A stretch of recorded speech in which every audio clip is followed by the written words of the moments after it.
Yeah, today we are streaming live in the capital city, Harare, and the man that I have here does not need any introduction. But before that, what we have to do for you so that you will never miss some of our exciting programs is you need to like or follow SlyMedia Productions Facebook page so that every time we go live on air, you get a notification. And please remember to also share so that your friends, your mutual friends on Facebook cannot miss some of these programs. And as well, the same program will be available on SlyMedia Productions YouTube channel. So any of those, you can still get the information, news and current affairs that we broadcast live from here. As I've said from the beginning, the man that I have here, the man that is going to tell his own story is Jacob Ngarivhume. Jacob does not need any introduction. Jacob has been in the media for some for good reasons, for some for wrong reasons. Vamwe vanoti hanzi ari kusvibisa nyika, vamwe vari kuti ari kugadzirisa nyika. But that's not for SlyMedia to say that. That's for Jacob Ngarivhume to tell us his story. Jacob Ngarivhume, thank you very much for joining us today. People would want to know, who is Jacob Ngarivhume, just in brief? Yeah, sure. Thank you very much for inviting me to your program. It's always difficult to introduce yourself, who you are, and but yeah, but when you've done the interview, they'll say, "Tell us about yourself." Yeah, of course, they can always say, "Tell us about yourself." Yeah. But I think, in a sentence, to summarize who I am, I'm a Zimbabwean, bona fide Zimbabwean. I'm a citizen of Zimbabwe, and a proud citizen for that matter, who so much believe in the rights of the people of Zimbabwe, and who so much believe in the need to stand up for what we believe and stand up for a better nation. A corrupt free nation is what I believe as a Zimbabwean, and that, in summary, I would say this is who I am. Yes. Mr. Ngarivhume, you came up with an idea or a process, hashtag 31st July. It was all about protesting, it's all about demonstrating. But for others, we received information that Jacob Ngarivhume want to topple an elected government. What was the hashtag July 31st? That's a very good question and a good starting point for us to say what was the 31st all about. Because any process and any program needs to have clearly defined outputs, what you are expecting to achieve and what you are looking at. And the 31st was clearly benchmarked and clearly defined by the need to fight corruption in this country. And the main hashtag was that, you know, corruption must fall. You know, looters must go and bad governance must go. Bad leaders must go. So the essence of the 31st was to fight corruption. Our call was to say, let us bring awareness to the issue and the matter of corruption, which we are all agreed as citizens and as a nation that corruption is bad and corruption needs to be fought. And we then set up a date to fight corruption, which was an anti-corruption protest set for the 31st. And Zimbabweans came on board to support the idea. But that is when you then also began to see other people saying, this is about ZANU-PF, this is about this and that, you know, and people within ZANU-PF feared so much the protest. They clearly felt that, you know, if we call on corruption to go, then it's equivalent to saying ED must go, because why? To them, they understand that, you know, corruption is fronted by ZANU-PF and the government. It has become so systemic, and then they clearly associated the call to an end to corruption to a call to the fall of ZANU-PF and the government, which then eventually, of course, they used as excuses to arrest, to do all sorts of senseless things. But let me be clear that, you know, the call for an end to corruption, the march has not yet even ended. The Catholic bishops were correct to say the march hasn't ended. It's just but beginning. And we are convicted within the 31st, now they're calling it a movement. We are convicted that This is the way to go. And one of the main outputs of the 31st was to say, let's bring awareness of the issue of corruption to Zimbabweans, number one, to the region, secondly, and thirdly, to the international community. They need to be aware that corruption has destroyed the fabric of our society and our economic potential as a nation. And we're impoverished by corruption, and that's what we are fighting, and that's what we were fighting on the 31st, and that's what we'll continue to fight on the beyond the 31st, and we'll do so peacefully. Let me also hasten to say that. If you have got any questions for Jacob Ngarivhume, just send them in the comments section. I may read it, I may not. Please bear with me. Victor Matemadanda, the War Veteran Secretary General and also the Deputy Minister of Defense, said Jacob Ngarivhume was paid 300,000 US dollars to pay the people that are going to participate in the process, the protest. Can we have the money now? You know, I wish I wish I had so much money. But the real problem we have in this country, what really upset me, is the fact that Victor Matemadanda and many others within the ZANU-PF regime, they actually believe that a good citizen will not speak out against corruption. They actually believe that a good citizen will not call for a march against corruption, which is terrible. They actually believe that if you call for an end to corruption, if you call for a protest against corruption, which is provided for in Section 59 of the Zimbabwean Constitution. So there's nothing unlawful about calling for a peaceful protest. It's guaranteed. Section 57 through to Section 62, they guarantee many provisions and many rights for the citizens of Zimbabwe. But then Matemadanda and his people in ZANU-PF, they actually believe that once you call for an end to corruption, you are supported by the West, because they believe and they are convicted that if you are a proper Zimbabwean citizen, you will never think of protesting against corruption. Sick. That is unacceptable. And this is precisely the problem we have in this country. And because we're called for an end to corruption, they now believe that we are supported by Americans, we are supported by the West and many other non-Zimbabweans. That is not true. Zimbabweans know that corruption has destroyed this country. There is a crisis in this country. Just recently, they produced a report to confirm that about 7 billion Zimbabwean dollars, or 7 billion US dollars has been lost due to corruption. 7 billion is a lot of money which can change the lives of the people of Zimbabwe. Teachers are earning an equivalent of 30 US dollars a month. Schools are just opening. Where has the money gone? It has been looted by the people we know. It has been looted by Matemadanda. It has been looted by Mnangagwa. It has been looted by people in this government. And they know it, and they know that we know it. And because they've done that, whoever speaks against corruption, they allege that you are supported by the West. That's wrong. You don't build a nation that way. If anything, they need to listen to us. If anything, they need to say, okay, let us resolve this problem and this crisis in this country. Not to even deny that there's a crisis. That's wrong. So we are not supported by the West because we are calling for an end to corruption in this country, because we are going to continue to call for an end to corruption. The call to end corruption in the country led to your arrest. How do you feel? I'm in fact proud that, I had a role to play to bring awareness to the issue of corruption in this country.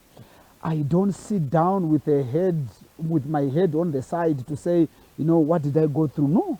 I'm actually happy that I was part of the whole equation to demonstrate to citizens how much we need to prepare ourselves for if we are going to overcome the issue of corruption.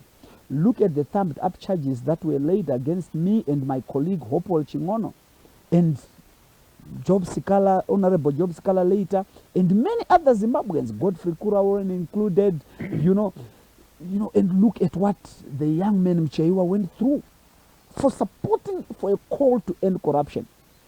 A young man as young as 22 years, he goes through horror simply because some people feel good. If you call for an end to corruption, our power base is threatened. This is wrong. Zimbabwe doesn't need to go through that route. So yes, we were incarcerated with my colleagues for 45 days. But This is nothing compared to what Zimbabweans are going through every day. They are being, we've been in Zimbabwe has become a virtual prison. You can't afford your decent meals. Nurses can't afford decent meals. It's terrible. Professionals can't even properly access food in this country. So it shows that corruption has killed us, and it's a serious pandemic. But now for me to go through the things that we went through, it also serves as a sign to Zimbabweans to say, this is what you go through if you are ready to make sure that Zimbabwe becomes a better country. When you were arrested and when you were going in and out of the court in that van, what do they call it? Mugabes. Yeah. Your pictures were also circulating on social media saying, now Jacob, you are alone. You were calling for the protest to remove the government, and your friends are no longer supporting you. When you were in the remand prison, did you get support from the colleagues that were outside? Or did you get support from Zimbabweans who supported your cause before you were incarcerated? You know what? Firstly, when I was in that Mugabes, half the time I would be with my colleagues.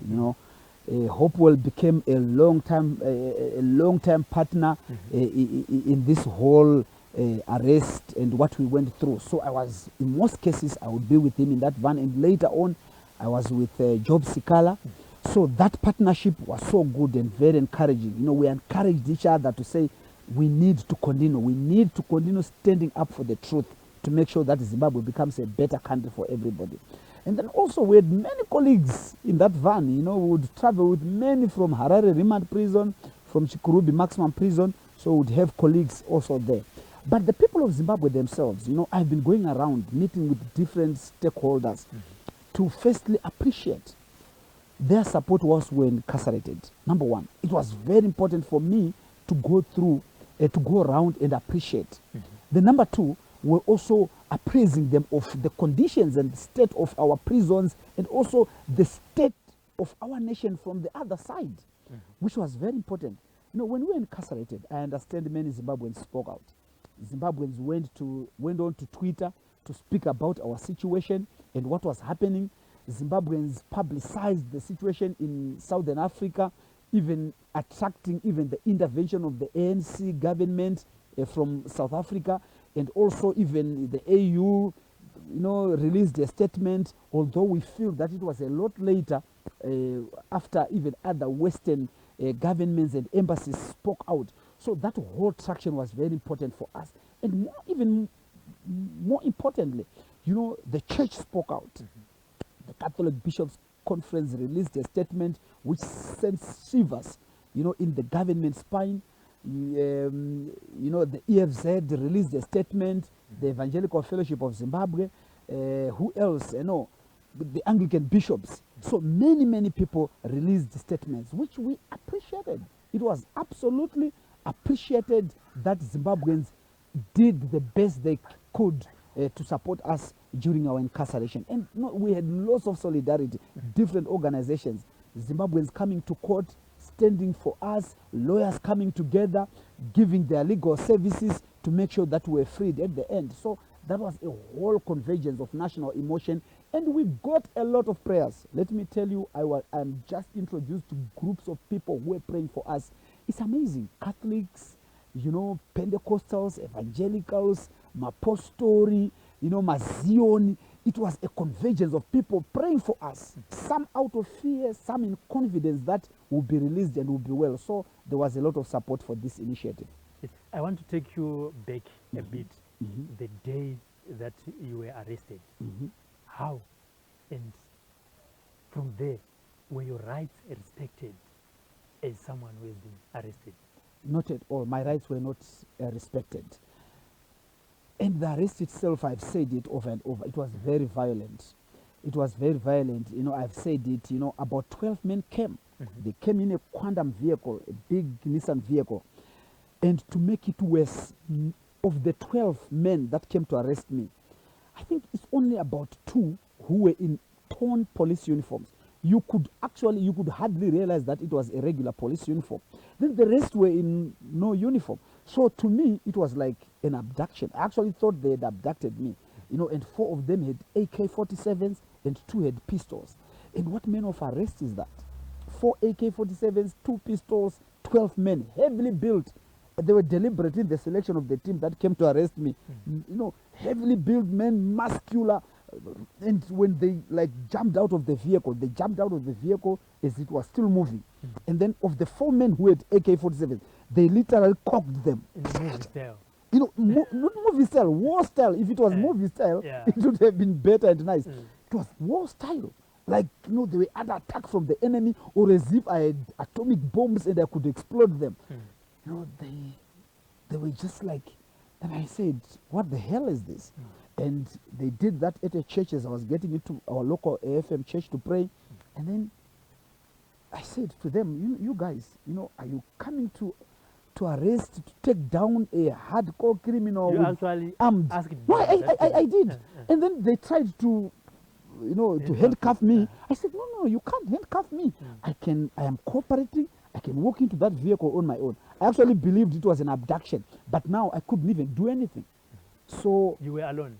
I was with my nephew, and then they said, we are arresting you and taking you to law and order, Harare Law and Order, Harare Central Police Station Law and Order.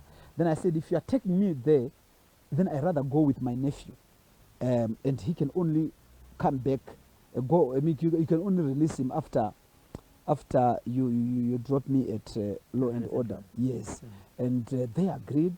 That was the first slight relief, because I was never sure what was going to happen. They took away my phone, which they haven't returned even up to now. And then I insisted, if it is a proper arrest, can I phone my lawyer? I need to call my lawyer and my family. My wife needs to know that I am arrested. And my supporters and my people need also to know. Zimbabweans need to know that I'm been arrested. They said, no, we can't. We'll do that only later. So they refused me access to my lawyers and my family at that point, and then drove me to Central Police Station. Then I waited, and then they released my nephew, whom then I knew would tell the world that I've been arrested. And then I waited for an hour and a half, insisting that I want to see my lawyer. I need to call my lawyer. I need legal representation. It didn't happen. Then an hour and a half later, this tall man walks in, handcuffed behind. Then I realized it's Hopewell. That was, unfortunately or fortunately for me, that was my first light moment for the day. I absolutely bemoaned the agony of my brother Hopewell. But it was so relieving to see him there. Then I said, okay, fine, at least it's the 2 of us now. And then the ordeal began. So there was absolutely no respect of our rights. The lawyers only came through 2.5 hours later. That's when the first group of lawyers came through, were allowed in. And they told us they also had been waiting outside for nearly an hour or so, being denied access to us. But for that 1.5 hours, was there some kind of questioning? What was going on? Or were you just sitting? Initially, is this ruthless interactions, psychological torture? Hey, you guys, you want to overthrow the government? You'll never come back. They say all these things. But that phase passed. When we got into Central Law and Order, they got me into an office. They sit me there, and then it becomes literally like, we don't care about you. We're not going to speak with you. We're doing nothing. We leave you out there. Then you are not sure what's going to happen. Okay. And exactly. So that was then the next 1.5 to 2 hours. Nothing was happening until the lawyers came through. And then, of course, still, they did not much. The interrogations and the rest came only a little later. And it was actually profiling, which was done by strange people. We didn't even know. One of it was done at midnight when we were in police cells. And it was so strange. They would come and start questioning you. Midnight. I think this other lady came. They opened the cells, and then she was given access. And then she says she's going to speak with us. And then she took personal information and personal details. And then in the morning, the police wants to profile again. Then we said, how dare you? You profiled us midnight. And then they said, it was not us. In fact, it was not midnight. It was around 2:30 a.m. And then they said, no, it was not us. But then this lady was allowed through by the police to access us. It's strange. And for 45 days, you were in and out of the court applications. What was going in your mind? Did you ever think of freedom? You know, you obviously maybe you could have said that today I'm going to get bail. Then probably the majesty will say something. High court, nothing. Jacob Ngarivhume is still in remand. Did you ever think that one day you're going to see the outside of Chikurubi? Yeah. You know, when I was, when we were in Chikurubi, and of course the backwards and forth in the courts, you know, initially I was hopeful that maybe we could get bail. But then when I realized the tone of the judgments and what was happening, and also the, you know, the regular threats that are said, you know, on national television, we would get reports through our lawyers, what the politicians were saying, what ED specifically was saying, you know, what the Mchangwas would be saying. You could clearly read that this is going to be a long haul. That's when at least our initial feeling was that this is going to be long. And you prepare. We're actually prepared. You know, at one time, I actually prepared that maybe we may as well go through trial whilst we are inside. Because you don't want to give yourself false hope. When you're under the hands of the oppressor, you don't want to believe that he's going to be kind and he's going to be nice with you. You prepare for the worst. If good things happen, then it's okay. So when we eventually granted bail after 45 days, people would say, congratulations. I say, congratulations for what? In the first place, we should not have been arrested. You know, I can't accept congratulations for having been arrested to call for an anti-corruption protest, which is provided for in the Constitution. You know, I still insist.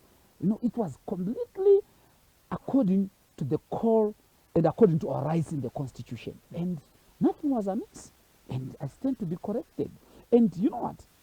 One thing which was very sad, my brother, is that, you know, the law ordinarily, if you are arrested, ordinarily the law should presume you innocent until proven guilty.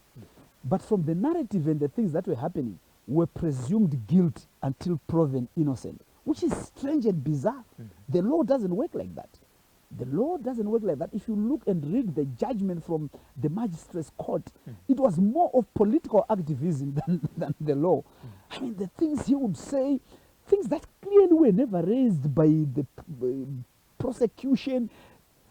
No, it was strange. It was strange, but he would say these things. Of course, I wouldn't want to get into details because this is still a matter pending before the courts. But we're just prepared. We're prepared for whatever was coming. And in terms of diet when in remand, how was it? You know, the worst food I ever came across is what I saw in Chikurubi. The food is not good, you know, and poorly prepared. And at Harare Remand, I've said it was served actually on broken down sewage. You know, the food bins would be put right on top of sewage and then they would be serving. It's strange. And for us, because we're still on remand, we had a right to get food from outside. But strangely, we had to fight to get food. You know, they actually didn't want us to get food from home, warm food for that matter. Anything we had to go to court to seek a court order to get access to warm clothing. They didn't want us to have warm clothing, and we had to go to court for that. They didn't want us to have access to warm food. They didn't want us to have access to our lawyers privately. Mr. Ngarivhume, who are these who didn't want to? The prison administration and the state, because they represent the state. The state did not want to see us get medical assistance. They didn't want us to meet our doctors. In your own opinion, who gives these orders? You know, to me, that's ED and the government. ED and the government.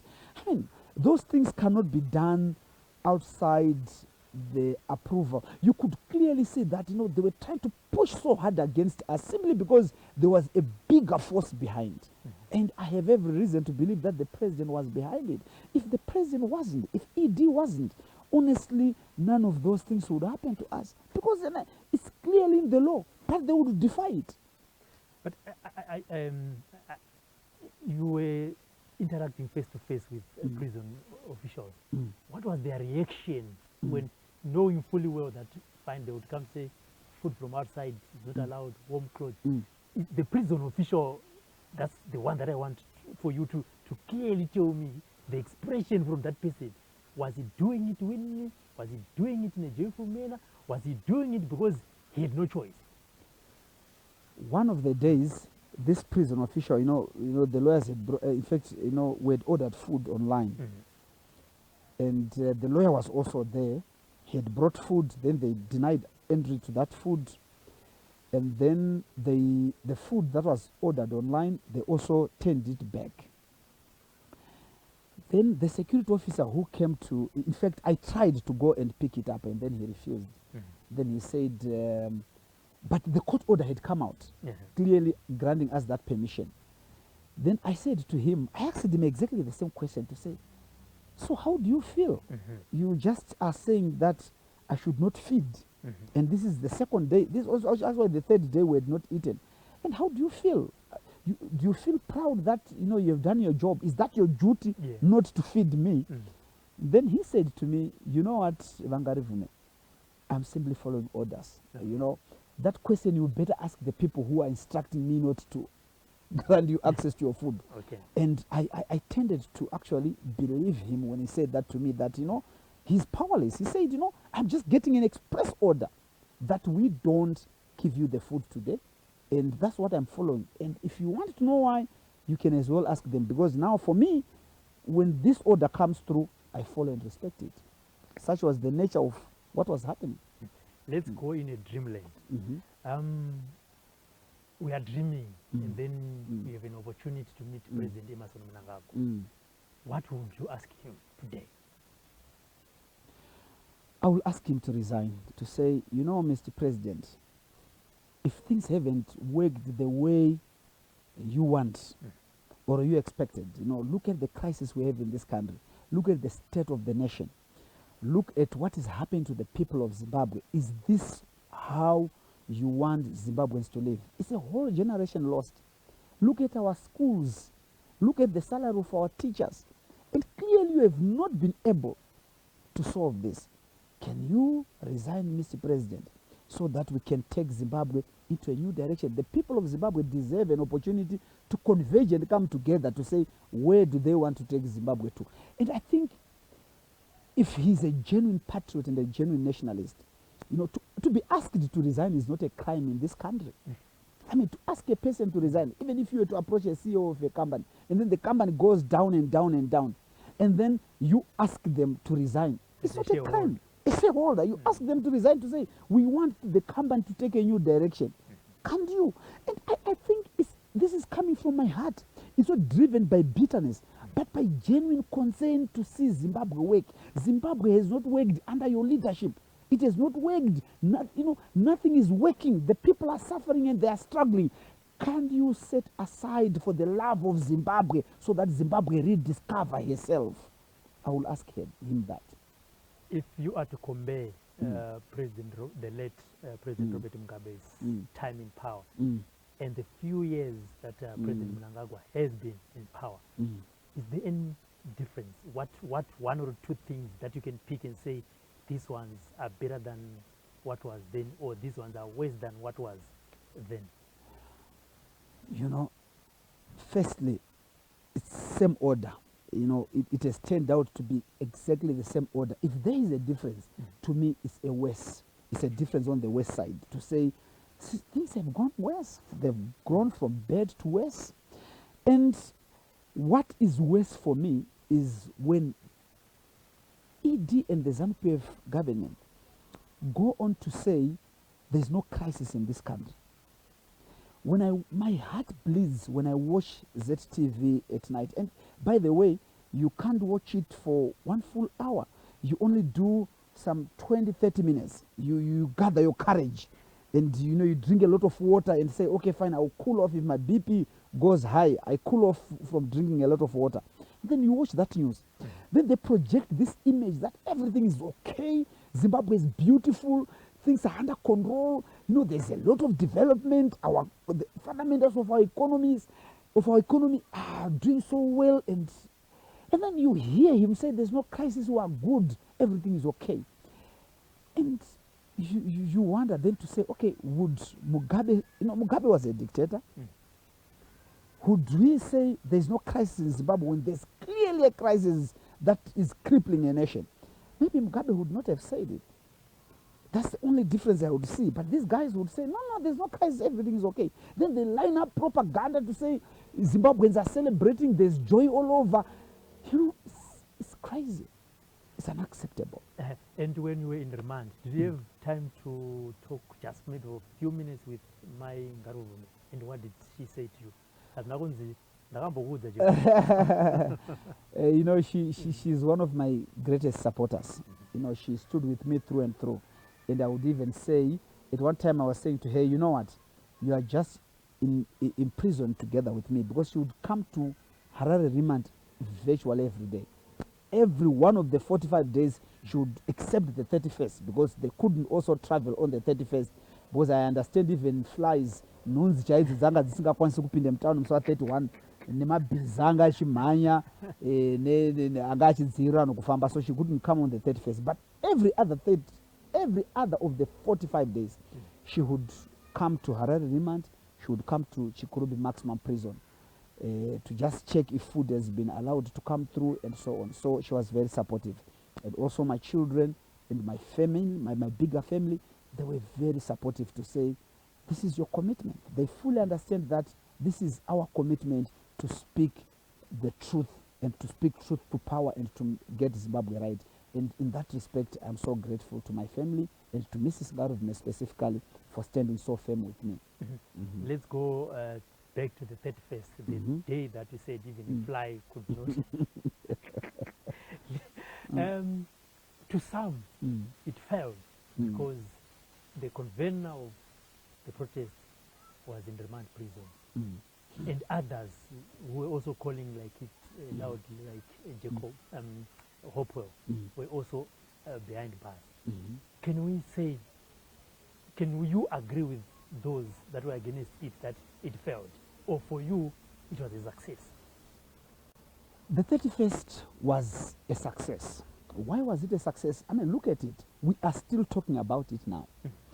Press conferences are still being convened to talk about the 31st. Only yesterday, Owen Ngarivhume or Owen Muda, the state security minister, he was talking about the 31st, the protests. He's saying, we know your conspiracy that you want to overthrow the government by calling for protest. It shows that the 31st has had big impact. We've brought to the attention of the world and to the attention of Zimbabweans the issues that are troubling this nation, the issues of corruption. We've raised awareness about corruption. And interestingly, even ZANU-PF, when they meet in their Politburo meeting recently, that's when they reported that 7 billion has gone in between the walls. But what have you done about it? I want to challenge them to say, what did you do about the 60 million that was stolen from drugs? Has it been restored? No, it hasn't. It shows that, they survive and live off that corruption. So we have managed now to bring to awareness this whole issue of corruption. And when you do that, you can't say then we have failed. Yes, of course, the protests themselves, they were just completely, there was so much threat against the people and against citizens on the day, the roadblocks, soldiers, the police, support unit, everybody went out. Even horses, police on horses were mounted in the city center and in communities, which actually shows the impact of the demonstration and also the success of it thereof. And now we already have, the ANC coming through to try to mediate on the crisis in Zimbabwe, which actually shows that the 31st was a success. And to the people of Zimbabwe, it's very important for you to know that, if you collectively come together and speak about issues, if issues go beyond political lines, if we set agendas that go beyond our divisions and the things that divide us, then we are successful. And the 31st to me was a big success. Someone is just even asking that, so what is stopping the leaders of the movement to call for yet another protest since the lockdown has been eased? talking and the series of interviews will not bring change, but action does. Yes, that's very good.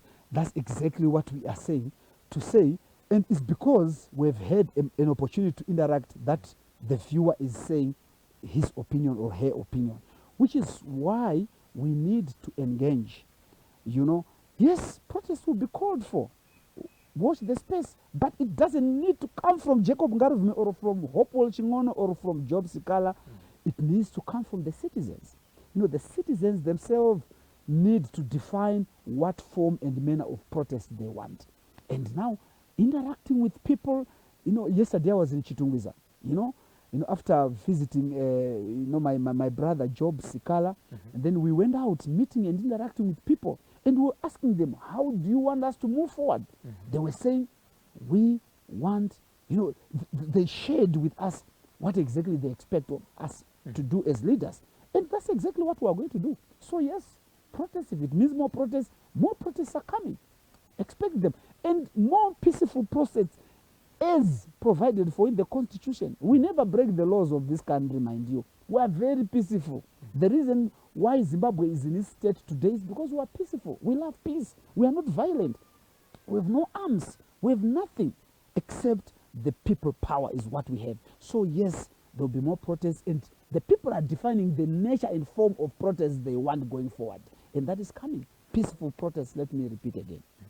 Do you think, according to the state, that tweets, okay, let me say, social media can remove a constitutionally elected government? Social media can, yeah, and they believe actually social media can remove so you are saying they believe that? Saying, do we believe? Yeah, sort of, because your protests mainly were being shared on social media. Yeah. And we can even see from some of the bail conditions from some of your colleagues is not to post on social media. So my question is, do you believe that social media post can remove a constitutionally elected government? Social media is a powerful tool.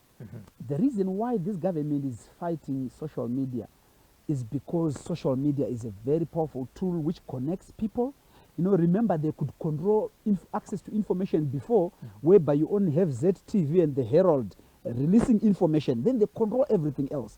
Now, you look at what ZBC is doing. It's all up. 90% of ZBC content is all about ZANU-PF. ZANU-PF this, ZANU-PF that. But now with social media, people exchange information. You send out videos, you post out videos, and this is what they don't want. I believe that through social media, we can galvanize the support of Zimbabweans. We can put Zimbabweans together. We can fight as Zimbabweans.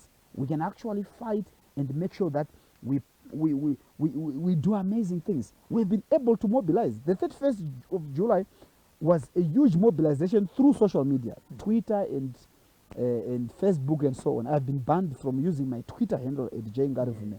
It's one of my bail conditions. But of course, there are always other platforms to communicate. But of course, it shows the power of social media. And we then also go on to engage people on the ground. The reason now I was in Epworth a couple of days ago. Yesterday I was in Chitungwiza, and then I'll be in other places, you know, in the next days. The reason is we know that over and above social media, you also want to have a community engagement. Let the people speak and guide you on exactly how they want to fight on. It's very important. And this fight is again peaceful. I'm repeating the word peaceful deliberately because this is what we represent and this is who we are.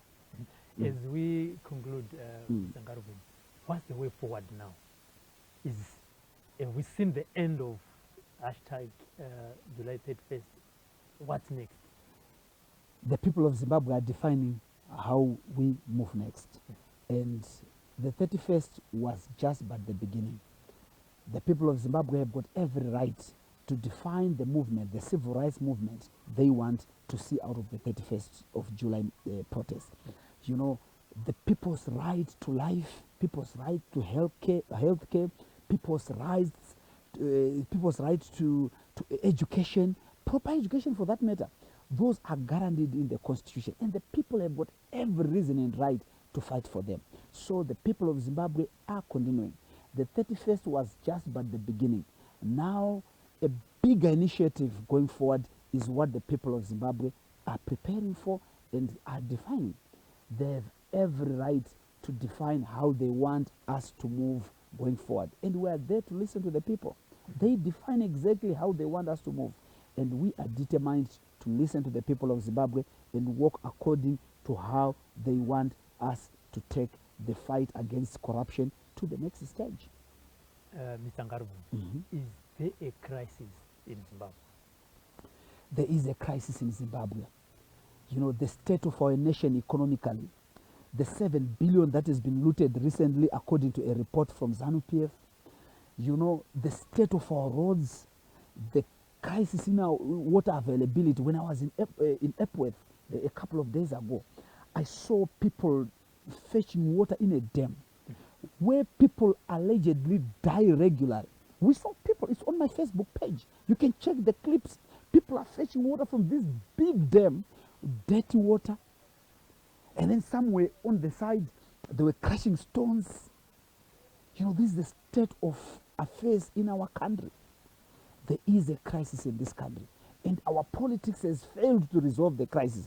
That's why now we are saying, let the people converge on a bigger platform, a platform that is bigger than politics. Because the politics of this country has failed to resolve the crisis. We don't need a bigger platform, converging the politicians, converging business, converging church organizations and churches, converging civil society, and converging ordinary citizens. Everybody must be represented on that convergence platform. Let us speak as Zimbabweans to say, how do we move forward? You can't just say, because I have come out of an election, I've won an election which probably you have rigged, and then the people are held ransom because of that. No, the people have got a right to define how they want to move forward from here.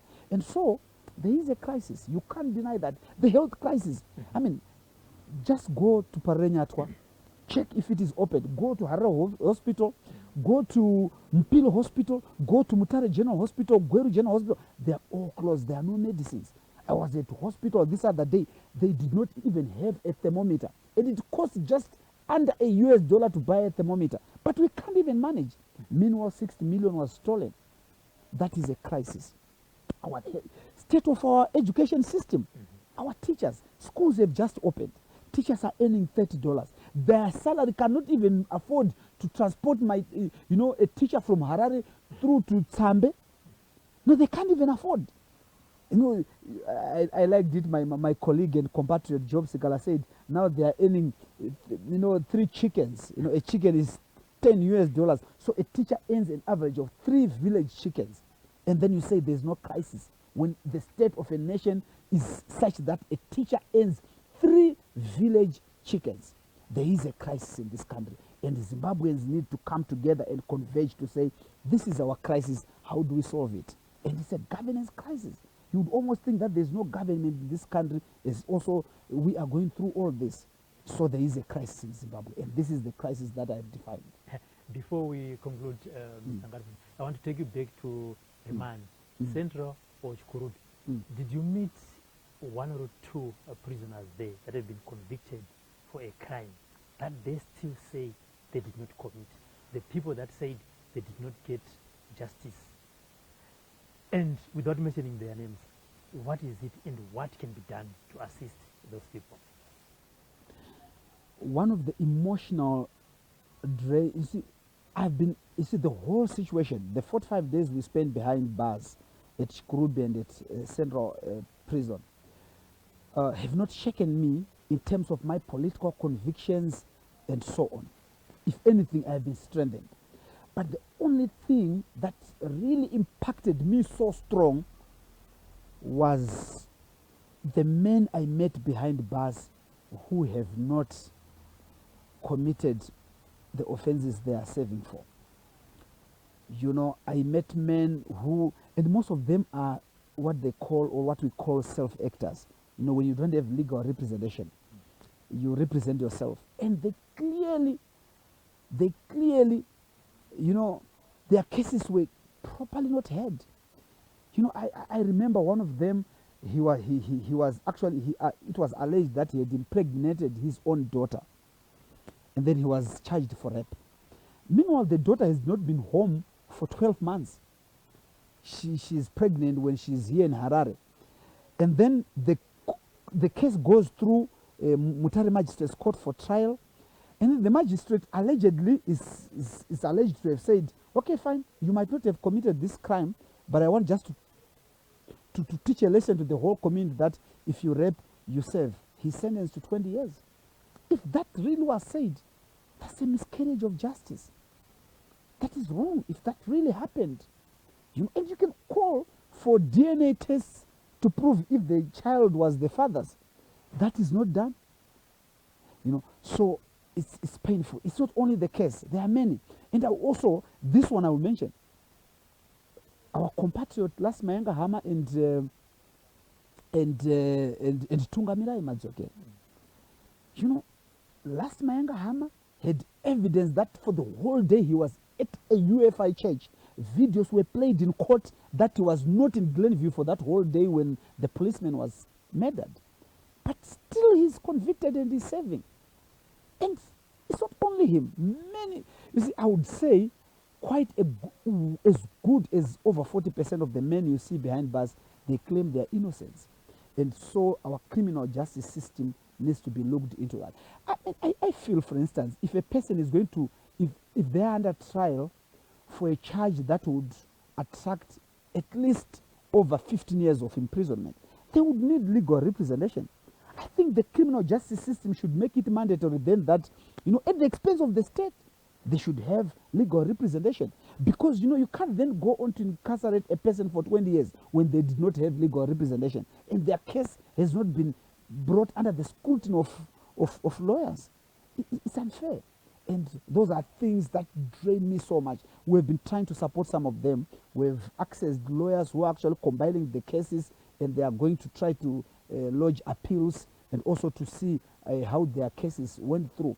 There are many, many horrible stories of men that we met who are imprisoned for crimes they allege they have not committed. So I think it's one of the things that really affected me so much. There you have heard it. If you had any questions for Jacob Ngarivhume, probably he has answered them. If he has not, time will tell. We'll call him back again so that we'll have another discussion. Mr. Jacob Ngarivhume, in 30 seconds, your message to the Zimbabweans. The march, fellow Zimbabweans, has not yet ended. Our fight against corruption is still far more necessary than ever.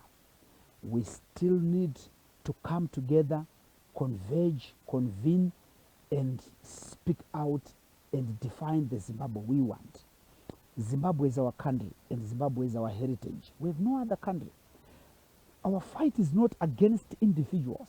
Our fight is not against ED as an individual, nor ZANU-PF as an institution. Our fight is against corruption, is against a system that is refusing to accept and acknowledge that there is a crisis in this country. Our fight is against systemic corruption and a denial of people's rights. This is our fight, and we need to take it to the next level, and we will do so peacefully as we have always done. God bless you, and I love you. Thank you. That was Jacob Ngarivhume, the conveyor of hashtag 31st July protest, telling his own story and the way forward. And for now, I will say SlyMedia, building bridges. Bye-bye. At SlyMedia Productions, we offer live streaming services to companies willing to reach a worldwide audience. We have the capacity to live stream debates from various locations for a wide range of clients. And our online audience, we welcome you back. We follow them and help build Zimbabwe brand on a positive note. On the second report on citizens' perceptions. And for us, our interest has always been around how do we leverage technology to communicate policy, to communicate public issues.